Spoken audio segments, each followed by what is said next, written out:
Oh! Oh, Jesus, gross! What, Mary, what? Didn't you see it? See what? She looked at him, and in the harsh desert sunlight, he saw a lot of the color had gone out of her face, leaving just the marks of sunburn on her cheek and across her brow, where not even a strong sunblock cream would entirely protect her. She was very fair and burned easily. We have reached Stephen King's 26th novel, Desperation, which is a new kind of experiment for the king. Because you see, this one was released at the exact same time as The Regulators by Richard Bachman. Now, we haven't talked about Richard Bachman a lot, not since The Dark Half, but let's be clear that by 1996, the date of publication of these books, he was dead and buried, taken from us for a terrible case of terminal cancer of the pseudonym. But then his wife found the Regulators manuscript, and so we have now the two novels.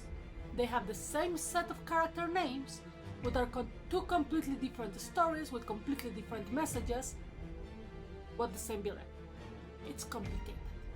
We will not touch the Regulators right now, just as we haven't touched any of Bachman novels, as they are different enough for King's usual output to deserve a much more detailed analysis later.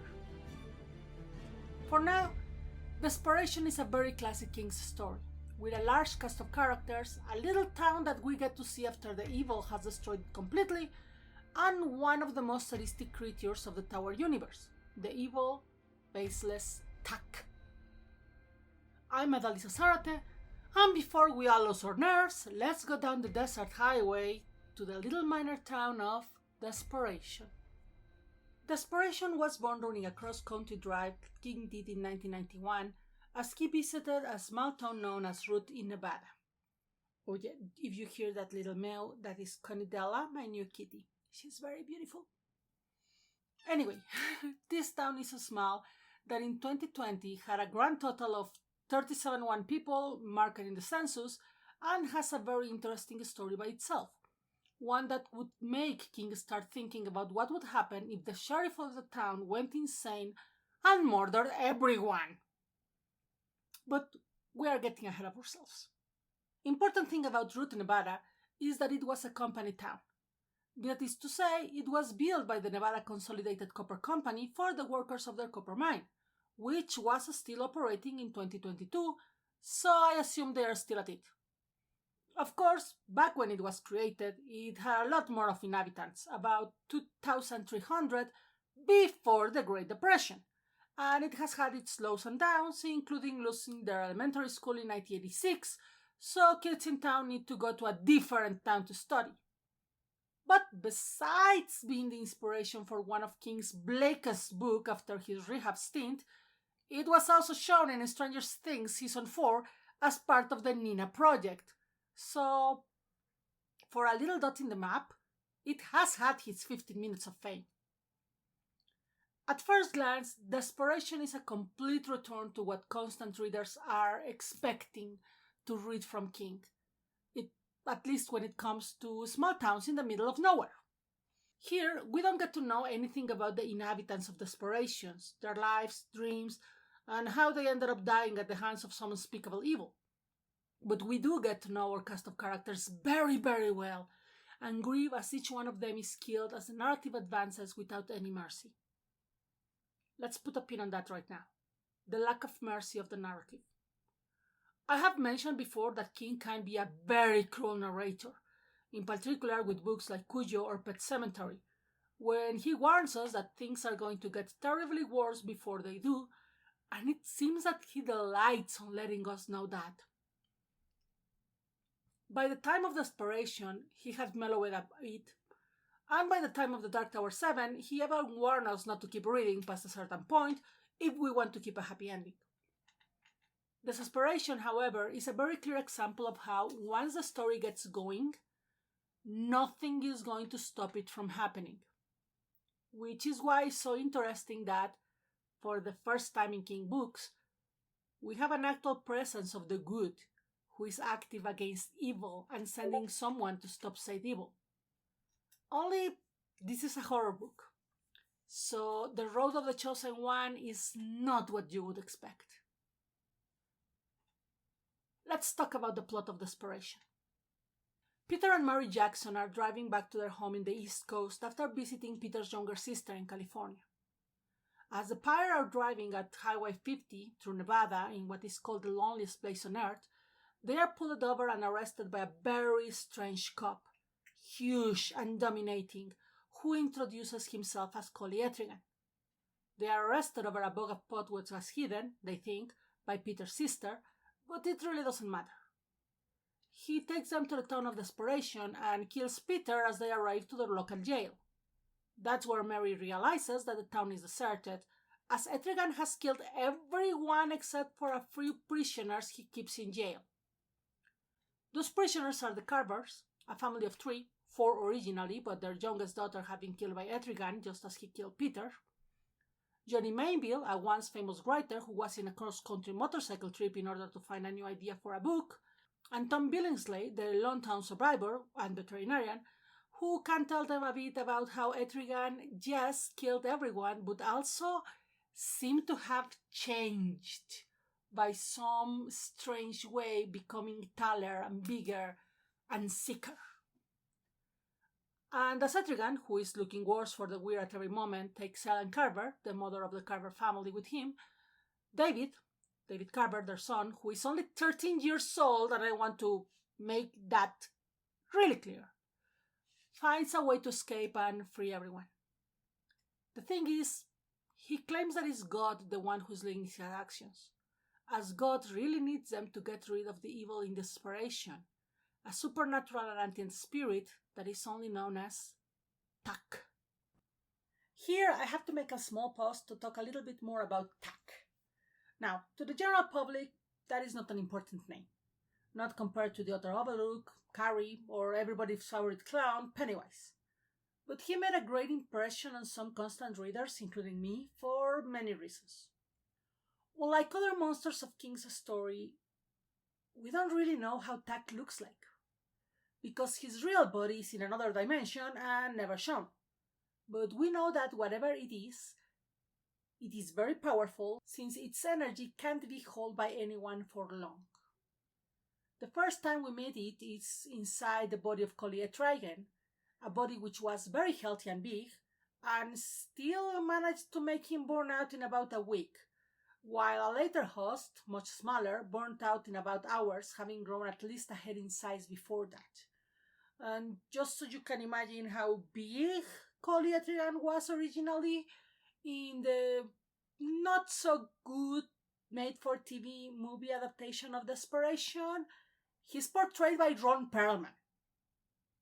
So yeah, we are talking about big.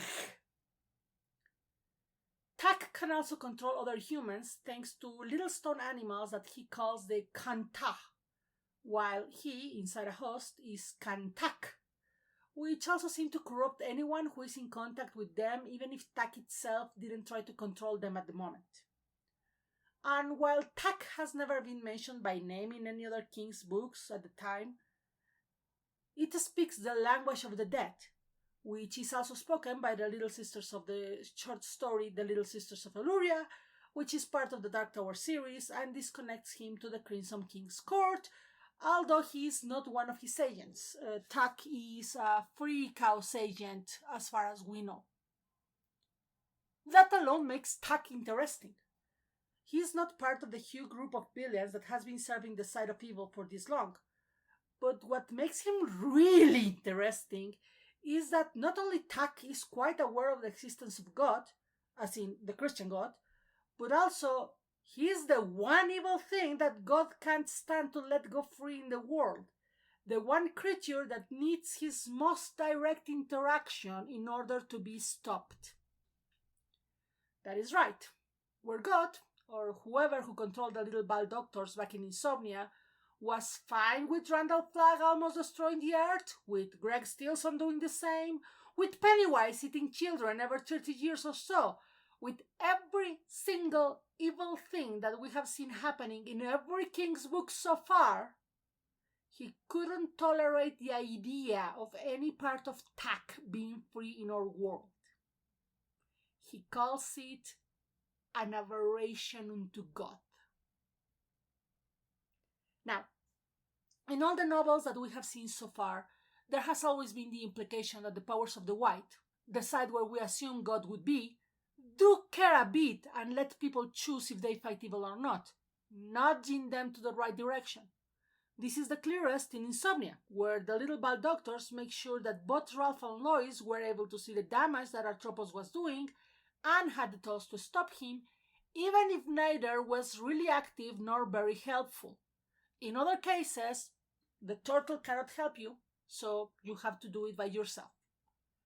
But here we have David Carper, a young teenager of 13 years old, and I have to keep hammering that one, who not only believes in God, making him the one Stephen King character who believes and is not a crazy fanatic or an alcoholic, which that is also something to consider, but can also directly talk to God, unlike, say, crazy fanatics and alcoholic priests. He prays, he talks to him, he receives guidance, and God answers. Now, we the readers can't see what God tells David, at least not directly. But it's clear that it's much more than what the turtle ever told the losers. In fact, it is God speaking through the mouth of a dead man who tells David the origin of Tak. And even more importantly, for David at least, it's clear that God made sure that the Carvers would end up in desperation in order for this poor 13-year-old child to face the greatest evil in King's books after Randall Flagg. Tak is a horrible, evil creature. We might not get to see his true face, but we can see how even his diluted presence corrupts everything around him, even nature itself. Not only that, he is very prideful about his power, claiming that where he lives, there is no God, and that Satan himself rarely steps inside. However, we have seen this kind of monsters in King work all the time. So let's talk about the other side of the coin, and the message that this novel is not subtle about at all. God is cruel. That is a refrain we read a lot in this novel, from the moment that P. Carver is killed by Tak. God is cruel, as he allows little girls to be killed by monsters. We hear about it again when we learn why David Carver is such a staunch believer when his parents, especially his mother, are atheists. God healed his best friend, Brian, when Brian had been in a coma and about to be disconnected from life support because David prayed to him. And this is not just David's idea, no. We get to read about the situation and how David actually heard God's voice as he prayed for the first time. But before he did, Brian's mother also insisted that God was cruel, as he allowed not just for the accident that had put Brian in the brink of death, but also had spared the driver who ran her son over and made him forget the whole accident. The man had been so drunk, he didn't even remember hitting Brian. God is cruel, loves mean drunks, and hates little children, is what Brian's mom say. David thinks he understands this, as he gave God an IOU for saving Brian. He gave him his school pass, which he left at the hideout he and Brian played in back in their hometown, but somehow magically reappears in Desperation as a sign, and promised to learn all that he could about God and his story, starting to go to church from then on despite his mother's protests. But it is not until he arrives to Desperation, and God becomes a lot clearer with his instructions about how to fight Tak, when David realizes how true the saying is. At first, for us, the readers, God seems like an amazing ally, allowing David to do miracles that keep the groups of survivors alive, like multiplying tins of sardines so that everybody can eat, and get cell reception when there was none. However, even then David knows that all these favors are not free. He knows that he is meant to follow a mission, even if he doesn't know at first what the mission is. One by one, David's family are taken from him. First, his little sister is killed mercilessly by Kotri Ertigan, right after he takes the family. Then his mother is taken as a host body by Tak, which means that David has to see the body of his mother being used to try and kill him, as well as hear his mother voice tell him horrible things.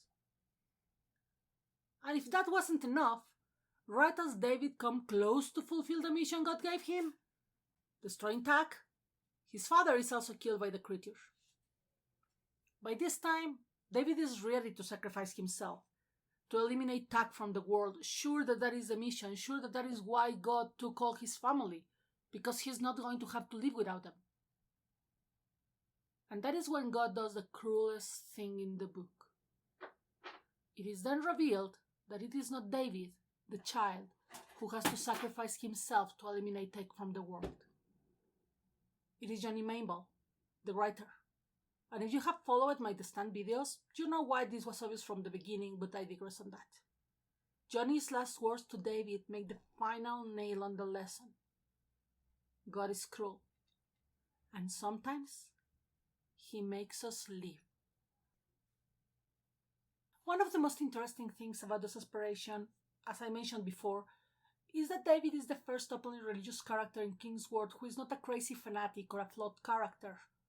As I mentioned, he is not an alcoholic like Father Callahan, nor he keeps grudges like Father Meehan and Reverend Rose, and he does not go in the craziest possible runs like Margaret White or Mrs. Carmody in The Mist. He's an absolutely normal boy who is very willing to do what is right, even if it costs him his life. But at the same time, someone who doesn't get blinded by his own fate. As much as he still believes in God by the end of the novel, he never forgets that miracles have prices, and that being asked to do something for God may not be in your best interests at the end. I want to thank my RDA patrons Mitch Hyman, Aline Ho, Jessic, Ali Ryler, and writer Philip Leto, as well as my first supporter Tania Pineda and Amy Sung, who is the best person in the universe and without whom these videos would not exist. I also want to remind you that if you want to support these and my other projects and get your name mentioned here, you can do so at patreon.com/AdalisaZ, written link on descriptions, as I know my name can be hard to spell, and with just $1 a month you will always be thanked in my videos, as well as get access to a ton of art before anyone else. Or if you prefer a one-off offer, at Coffee with just one donation of $3, you will get a mention in the next 3 videos I make. There is also a chance to get commissions and even suggest some videos for Let's Talk About if you go to my artistry page. If you can't support me this way, I also accept likes, subscribes to the channel, and of course you sharing the links. And of course I also welcome all your questions, feedbacks and suggestions in the comments below. But for now, we are very happy to leave Desperation and the China Pit behind. It's time to go back to Maine, to Dark Score Lake and the house known as Sarah La, to find a bag of bones.